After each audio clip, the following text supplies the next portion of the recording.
Hello guys, welcome to my YouTube channel. അത് നമ്മുടെ ബേസിക്കുള്ള കേട്ടോ. പിന്നെ ഞാൻ ഇപ്പോൾ വരുന്ന വഴിക്ക് യസ്മോള്, അതായത് നിങ്ങളൊക്കെ മറ്റേ പറയുന്ന മതം ഇതാക്കിയിട്ട് മറ്റേ അവിടെ ഉണ്ട് മതത്തിൻ്റെ പേരിൽ ഗുരുവായൂർ പോയി കച്ചറ ഉണ്ടാക്കുന്ന 18 പീഡന കേസുള്ള ആ ജസിമോള് പറഞ്ഞതാണ്. അയച്ചൊന്നൊരു വീഡിയോ കണ്ട്. നമ്മളെ മച്ചില്ലേ, എൻ്റെ പ്രേമി, എൻ്റെ കാമുകി, അവൾ അയച്ചൊരു വീഡിയോ.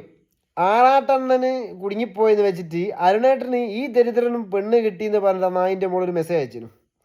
അപ്പോൾ ആ മച്ചീനോട്, മച്ചി എന്ന് പറഞ്ഞാൽ ഇത്രയും മുടിയില്ലേ, എനിക്ക് മൂടാവുന്നു, എടാ ഇത്രയും മതിയോടാ എന്ന് ചോദിക്കുന്നേ, ആ മറ്റോളെ പറയാൻ എനിക്ക് വാക്കില്ല. ഞാനോടൊന്ന് പറയട്ടെ, ഇത്രയും അണ്ടിക്ക് ഉറപ്പുള്ള ആറാട്ടണ്ണനും മറ്റോനും മറിച്ചോണ്ട് ഇനി എന്താടി പ്രസവിക്കാത്തത്? ഞങ്ങളുടെ നാട്ടിലേക്കൊക്കെ ഞാൻ ഇപ്പോഴും പറയാം, ഇതിൻ്റെ മേൽ ഇങ്ങനെ ഏതോരുത്തം വന്നാലും ഓളെ താങ്ങി നടക്കുന്ന ഏത് മൈരന്മാർ വന്നാലും ഓള് പ്രസവിക്കാത്തതിൻ്റെ കാരണം ഒന്ന് മനസ്സിലാക്കി നോക്ക്. മച്ചി എന്ന് പറഞ്ഞാൽ ഞങ്ങളുടെ നാട്ടിലൊക്കെ പ്രസവിക്കാത്ത ആൾക്കാരെ മച്ചി എന്നാ പറയാം. ഇനി മച്ചി അല്ലെങ്കിൽ അതിൽ അപ്പുറത്തടി അതിൻ്റെ കോലം കണ്ടാൽ തന്നെ നായി വെള്ളം കുടിക്കൂല. ആണും അല്ല പെണ്ണും അല്ലാത്ത മുടിയും വെട്ടിയിട്ട് പകുതി മുടിയാക്കി ഇങ്ങനെയൊക്കെ എന്ത് മയിരുണ്ടാക്കാനാ? ആണെങ്കിൽ പറ്റുന്ന നേരത്തിന് ആറ്റങ്ങി പോയിക്കോ. പിന്നെ അരുണ്ട് പെണ്ണ് കിട്ടിയത്. ഇനി എൻ്റെ മോള് ഏതറ്റം വരെ ചിന്തിച്ചാലും ആ കല്യാണം മുടക്കാനാവില്ല. എനിക്ക് മുടക്കാൻ പറ്റുമെങ്കിൽ മുടക്ക്. ഒന്ന് KSRTC പണിയുണ്ട്, അത് മുടക്കാൻ ഒരു വേശി നടന്നീനു. അരുണ്ട് KSRTC പറഞ്ഞേക്കില്ലോ, MDM ആണ് കഞ്ചാവാന്ന് ഒരു മയരെ വീഡിയോ കോൾ ചെയ്തിട്ട് ഓനെ വിളിച്ചിട്ട്. ആ മയറിന് ആരും കൂടി ഞാൻ പറഞ്ഞ അജുവ ബസിൻ്റെ മുതലാളി ഷാഫി, ഓൻ വിളിച്ചിട്ട് വലിയ കടത്തിനു. എനിക്ക് ആ ഏത് മയരന്മാരാണെങ്കിലും എനിക്ക് കണക്കാം, ഞാൻ ഒന്നും ചെയ്തിക്കില്ല എനിക്കറിയാം. ഇനി ഒരു പെണ്ണ് വിളിച്ച് പറയുമ്പോഴേക്ക് മറ്റവൻ കേല ഒലിപ്പിച്ചിട്ട് ആ വീഡിയോ എടുത്ത് പുറത്തിട്ടിട്ട് അരുണിൻ്റെ പണി പോയിട്ടൊന്നുമില്ല. അരുൺ ഇപ്പോഴും KSRTC പണിയുണ്ട്. അരുൺ പോവാഞ്ഞിട്ടാ. ഇനി വേണമെങ്കിൽ നാളെ പോവാം. കാരണം 1-ാം തീയതി ഒരു പരിപാടി ഉണ്ട്, നിങ്ങൾ പറഞ്ഞ മാതിരി കല്യാണമുണ്ട്. അതിപ്പോൾ രജിസ്റ്റർ മാരേജ് ആണെങ്കിലും അല്ലെങ്കിലും ആ ഒരു 1-ാം തീയതി പരിപാടിനെ കൊണ്ടാണ് അരുൺ ലീവ് എടുത്ത് നിൽക്കുന്നത്. ഇതിപ്പോൾ മെയ് അല്ലേ, ജൂൺ 1 കഴിഞ്ഞിട്ട് അരുൺ ഡ്യൂട്ടിക്ക് പോകും. ഈ മറുപടി നമ്മുടെ തെറിത്താത്ത വേശി ബീവിക്കുള്ളതാ. സ്വന്തം മോൻ ലിപ്പടിക്കുന്ന വേശി ബീവിക്കുള്ളതാ. ഇനി ഇതിൻ്റെ മുകളിൽ അരുണ് പെണ്ണുങ്ങളോട് തോന്നിയാസം പറഞ്ഞു, അപമര്യാദ പെരുമാറി എന്നൊക്കെ പറഞ്ഞിട്ട് ഏതോ വന്നാലും കുഴപ്പമില്ല. ഈ വേശിക്ക് കുറേ ആൾക്കാരുണ്ട്. അതേമാതിരി ആറാട്ടണ്ണന് പോയാൽ ആറാട്ടണ്ണൻ്റെ സ്റ്റെപ്പിനുണ്ട്. എനിക്ക് മോളെ ആറാട്ടണ്ണൻ്റെ സ്റ്റെപ്പിനി മോളെ, എനിക്ക് എന്നോടൊരു കാമവും കാര്യമില്ല. ഇനി അഥവാ ഉണ്ടെങ്കിലും എന്നെ പോലത്തെ സാധനത്തിന് വേണ്ട.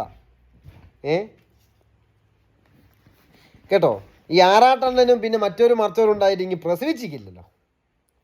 എന്തേ അതിനുള്ള സാഹചര്യം കൊടുത്തില്ലേ മോള്? മോളൊരു കാര്യം മനസ്സിലാക്കണം. ഇങ്ങോട്ട് കയറി ചൊറിഞ്ഞാൽ മറ്റോളെ അന്ന് ഗുരുവായൂർ അമ്പലത്തിൽ വന്നിട്ട് ഇങ്ങ് തോന്നിയാസം കാണിച്ചിട്ട് കച്ചറ ഉണ്ടാക്കിയമാതിരി ആയിരിക്കില്ല. പുറത്ത് വെച്ച് കണ്ടാൽ ഉറപ്പാ ഞാൻ തല്ലു. അതിനെ പോലെ കേസാണെങ്കിലും എനിക്ക് വിഷയമല്ല, ഞാൻ പോയി കിടന്നോളൂ. അല്ല, അതിനുള്ള വണ്ടിക്ക് ഉറപ്പം നോക്കില്ല. ഇനി മറ്റേ വേഷം കെട്ടി പുലിക്കളി കളിച്ചിട്ടും അല്ല മറ്റേ കളി കളിച്ചിട്ട് ഇതാക്കിയിരുന്നു കാര്യമില്ല. പെണ്ണെന്ന് പറഞ്ഞ പെണ്ണായിട്ട് ജീവിക്കണം. ഓള് പറഞ്ഞ എടി ഇന്റെ ഉറപ്പുണ്ടെങ്കിൽ ഇനി ഇങ്ങോട്ട് വാ, കൊയിലാണ്ടിക്ക് വാ. ഇവിടെ ഞാൻ വേണം ജെസിമോൾ ഇടയ്ക്കും പറഞ്ഞേക്കാം, നമുക്ക് ഇവിടെ നിൽക്കാം. ഇന്റെ ഉറപ്പ് ഞാൻ കാണിച്ചാൽ എത്രത്തോളം ഉറപ്പുണ്ട് എന്നുള്ളത്. ഇന്റെ ഉറപ്പ് നോക്കിയിട്ട് ഇന്നെ ഇതാക്കിയിട്ട് പറയണ്ട. പിന്നെ ഇതിൻ്റെ മുകളിൽ ഈ വീഡിയോ കണ്ടിട്ട് പല മറ്റോമാരും പല വീഡിയോ ആയിരിക്കും, പല മറ്റോളുമാരും പല വീഡിയോ ഇടും. എനിക്ക് അതും പ്രശ്നമില്ല. ഈ ഇടുന്ന ആൾക്കാരൊക്കെ ചിലപ്പം ഇതൊക്കെ കട്ട് ചെയ്തിടുന്ന തന്തയ്ക്ക് പെറുക്കാത്ത ആൾക്കാരൊക്കെ ഇടുള്ളൂ. ഈ അച്ഛനും അമ്മയ്ക്കും പെറുക്കാത്ത ആൾക്കാരില്ലേ, ചിലപ്പോൾ അച്ഛൻ അമ്മേൻ്റെ അടുത്ത് പല ആൾക്കാരെ പറഞ്ഞു വെച്ചിട്ടും അമ്മ അച്ഛൻ്റെ അടുത്തേക്ക് പല ആൾക്കാരെ പറഞ്ഞു വെച്ചിട്ട് ഉണ്ടായ മക്കളില്ലേ, അങ്ങനത്തെ എനിക്ക് വേണ്ടി നെഗറ്റീവ് വീഡിയോ ഇടും. നല്ല ആൾക്കാർക്ക് മനസ്സിലായി ഞാൻ ആരോടാ പറഞ്ഞത്. എൻ്റെ യൂട്യൂബ് ചാനൽ എനിക്ക് തോന്നുന്നു ചുരുങ്ങിയത് 43K അല്ല, 43K കൂട്ടിക്കോ. ഈ 4300 എന്ന് പറയുന്നതിൽ 43,000 എന്നാൽ 43,000. ഈ 43,000 നിങ്ങൾ ഈ പറയുന്ന 40,000 പെണ്ണുങ്ങളെ നോക്കിക്കോ. ഞാൻ ഒരാളെയും തോന്നിയാസം പഠിച്ചിട്ടില്ല. ഉണ്ടെങ്കിൽ ഏതെങ്കിലും ഒരു ലേഡി പറയട്ടെ. ഇവൻ വീഡിയോയിൽ മെസ്സേജ് അയക്കുമ്പോൾ ഇവൻ തോന്നിയാസ പറഞ്ഞ്, അല്ലെങ്കിൽ ലത ചേച്ചിനോട് ചോദിച്ചില്ല, ലത ചേച്ചി മെസ്സേജ് അയക്കുന്നുണ്ട്. പിന്നെ ആയിഷത്ത, റാബിയ, പിന്നെ അനിമോള്, റിഫമോള്, അങ്ങനെ കണ്ടമാനം പെൺകുട്ടികൾ എനിക്ക് മെസ്സേജ് അയക്കലും കാര്യങ്ങൾ ഞാൻ തിരിച്ചു അയക്കലുണ്ട്. ഞാൻ എന്താ ഇവരോട് ആരോടും തോന്നിയാസം പറയാത്തത്? ഞാൻ അങ്ങനെ തോന്നിയാസം പെണ്ണുങ്ങളോട് തോന്നിയാസം പറയുന്നതാണ്. എനിക്ക് ഇവരോടൊക്കെ തോന്നിയാസം പറഞ്ഞൂടെ? കാരണം അവർ എൻ്റെ അടുത്ത് നല്ല രീതിയിൽ സംസാരിക്കുന്നുള്ളൂ. എൻ്റെ അടുത്ത് മോശമായ രീതിയിൽ സംസാരിക്കുന്നു, മോശമായി വീഡിയോ ഇടുന്ന പാലക്കൽ അമ്മച്ചി, തെറിത്താത്ത തെറി ബീവി, വേശി ബീവി, ഇൻ്റെ കാമുകി, മച്ചി, പ്രസവിക്കാത്ത മച്ചി, 3-4 എണ്ണം ഉണ്ട്. 4ാമത്തെ ഇപ്പോൾ ഏതോ ഒരുത്തൻ പിടിച്ചുകൊണ്ടുപോയി പോലീസുകാർ. ഇനി ഓൻ്റെ പേരെന്നെ ആറാട്ടെണ്ണെന്നാ. ആ മറ്റോൻ ആരോ പിടിച്ചുകൊണ്ടുപോയി. എനിക്ക് തോന്നുന്നു ഓനെ കഴുത്തിനന്ന് പിടിച്ചിട്ടാകുന്നത് നിങ്ങൾ ഓനെ നടുക്കത്ത് ചവിട്ടിക്കൊല്ലടേ ഓട്ടശരേ അങ്ങനെ പറഞ്ഞുണ്ടാക്കിയത്. ഇനി ആ മരം വന്നിട്ടും കാര്യമൊന്നുമില്ല. ഇപ്പം ഞാൻ ഈ ഫോം പറയുന്നത് എന്താ പറയുക, ഇതേ ചൂടോടെ പറഞ്ഞാൽ എനിക്ക് ഇതൊക്കെ വരുള്ളൂ. അതുകൊണ്ടാണ് ഞാനിത് പറഞ്ഞത്. ഇനി എങ്ങനെ ഒരുമ്പിട്ട് ഇറങ്ങിയാലും മോളെ എനിക്ക് കുട്ടികൾ ഉണ്ടാവാത്തത് നാശിച്ച് ഇങ്ങനെ സ്വഭാവം കൊണ്ടാണ്. ആ ഗുരുവായൂരപ്പന് ശക്തി ഉണ്ടെങ്കിൽ എനിക്ക് ജന്മത്ത് കുട്ടികൾ ഉണ്ടാവരുത്. ആ ശാപമാണ് കിട്ടണം. കണ്ട ഓരോരുത്തരെ ഇറിറ്റേറ്റ് ചെയ്ത് ചോരെ കൊണ്ട് തോന്നിയാസം പറഞ്ഞു കച്ചറുണ്ടാക്കി ഓരോ ജീവിതം വരെ നാശമാക്കി എനക്കൊന്നും കുട്ടികളുണ്ടാവാൻ പാടില്ല. കാരണം ആ കുട്ടികളൊക്കെ തന്നെ ചിത്തപ്പേരായിരിക്കുന്നത് വലുതായി കഴിഞ്ഞാൽ. അതുകൊണ്ട് എനിക്ക് നശിച്ച് ചാവുകയുള്ളൂ. നീൻ്റെ പോലെ ഒരു പെണ്ണിനാണ് ഇങ്ങനെ പറയുന്നത് പറഞ്ഞിട്ട് എനിക്കൊരു കുഴപ്പമില്ല. കാരണം ഓളൊരു പെണ്ണല്ല, ആണും പെണ്ണും കേട്ടൊരു വർഗ്ഗമുള്ളു. അതുകൊണ്ട് എൻ്റെ യൂട്യൂബ് ചാനൽ കാണുന്ന ആൾക്കാരോട് ഞാൻ പ്രത്യേകം പറയാനുള്ള കാരണം, വേറെ ആരും ഇത് കണക്കിൽ വെക്കണ്ട. ഇത് കേൾക്കാനുള്ള ആൾക്കാരും ഇത് കൊള്ളാനുള്ള ആൾക്കാരും കൊണ്ടിക്കുന്നുണ്ട്. അവർ മാത്രം കേട്ടിട്ട് പറഞ്ഞാൽ മതി. ഓക്കെ, അപ്പോൾ എല്ലാവരോടും ബൈ ബൈ. അതെൻ്റെ പൊന്നാര മോളെ, ആണുങ്ങളെ ഇതിന് ഉറപ്പുണ്ടോയെന്ന് അറിയാൻ വേണ്ടിയിട്ട് നീ ഇങ്ങനെ പബ്ലിക്കായിട്ട് പറയല്ലേ. എന്നിട്ട് എന്താ അങ്ങനെ തോന്നിയാസം പറയല്ലേ. കാരണം മോളങ്ങ് പറയരുത്. കാരണം 3-4 പോയിട്ട് ഓക്ക് കുട്ടികളുണ്ടായില്ലെങ്കിൽ ഓൾ അടുത്ത ഉറപ്പുള്ളവനെ നോക്കൂ. സ്വാഭാവികമോ? കാരണം 4-5 അടുത്തും പോയിട്ട് ഓക്ക് കുട്ടികളുണ്ടായില്ല, അത് ഓരോ കുഴപ്പമാണ്, ഓളോ കുഴപ്പമല്ല. അപ്പം 5ാമത്തെ ഓള് നോക്കി നടക്കുന്നതിന് വിഷയമല്ല. മനസ്സിലായില്ലേ? എന്തിനാണ് പെണ്ണെ ഇതൊക്കെ കേൾപ്പിക്കുന്നത്? ഒരു പെണ്ണിനെ സംബന്ധിച്ച് ഇത് ജീവിതത്തിൽ സഹിക്കാൻ പറ്റാത്തൊരു സംഭവമാണ്. ഈ ആണുങ്ങളെയൊക്കെ സാധനത്തിന് ഉറപ്പുണ്ടോയെന്ന് ചോദിച്ച് വെല്ലുവിളിക്കുമ്പോൾ അവനവൻ സ്ട്രെയിറ്റ് ആണോ എന്നുള്ളത് നോക്കണം.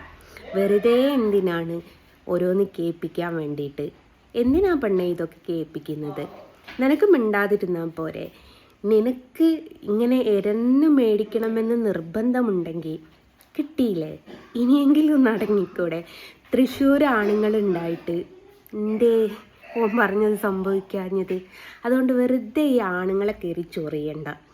അത് ചൊറിഞ്ഞാൽ ചിലപ്പം മേത്തൊന്നായിട്ട് പൊന്തുന്ന അവസ്ഥ വരും. ഈ ചൊറിഞ്ഞ് ചിണർത്ത് പൊന്തുക എന്ന് കേൾക്കല്ലേ, അതാണ് ഇപ്പം മോള് കേട്ടോണ്ടിരുന്നത്. പിന്നെ ഓൻ്റെ KSRTCയിലുള്ള പണി കളഞ്ഞെന്നും പറഞ്ഞ് അഭിമാനിക്കുന്ന കുറേ ലെവന്മാരുണ്ട്. ഓന് താമരശ്ശേരിന്ന് കുറ്റ്യാടിക്ക് ട്രാൻസ്ഫർ മേടിച്ചു എന്നല്ലാതെ വേറൊരു സംഭവം ഇതുവരെ നടന്നിട്ടില്ല. പിന്നെ ഓന് വേറെ ബസ് പണി കിട്ടിയില്ല. 2 ദിവസം മുമ്പാണ് ഞാൻ ഓൻ്റെ കൂടെ ബസ്സിൽ കയറിയതിൻ്റെ വീഡിയോ പോസ്റ്റ് ചെയ്തത്. അതും എല്ലാവരും കണ്ടിക്ക്. പിന്നെ എന്ത് കണ്ടിട്ടാണ് ലെവളുമാർ തുള്ളുന്നതെന്നറിയില്ല. തുള്ളുമ്പോൾ ചിന്തിക്കുക ഒരാണിനോടാണ് തുള്ളുന്നതെന്നുള്ളത്. നിനക്ക് സംസാരിക്കുന്നതിനൊരു ലിമിറ്റുണ്ട്, ആണുങ്ങൾക്ക് ആ ലിമിറ്റില്ല കേട്ടോ. അപ്പം നാറുക അവനല്ല, നീയാ. വേറൊരു കാര്യം പറയാൻ, നാട്ടിലൊരു പെണ്ണ് വാ പൊക്കിയാൽ അത് പറയാൻ ഇഷ്ടം പോലെ ആൾക്കാരുണ്ടാവും. ഒരാണ് വാ പൊക്കിയാലും എന്ത് പൊക്കിയാലും ആ ആണാണ് അവനങ്ങനെ ഉണ്ടാവുള്ളൂ എന്ന് സമൂഹം പറയാം.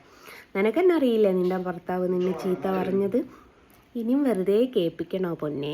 അതുകൊണ്ട് അവനെ വിട്ടേക്ക്, അവനവൻ്റെ വഴിക്ക് പോയിക്കോട്ടെ. പെണ്ണുങ്ങളോട് കളിക്കടേ, ആണുങ്ങൾ കൊണ്ട് കളിക്കാണ്ട്. പെണ്ണിനോടാണ് കളിക്കേണ്ടത്, അല്ലാണ്ട് ആണുങ്ങളെ ഇതിന് ഉറപ്പുണ്ടോ എന്നൊക്കെ ചോദിക്കുന്നത് മോശമായി പോയിട്ടോ. ഷെയിം.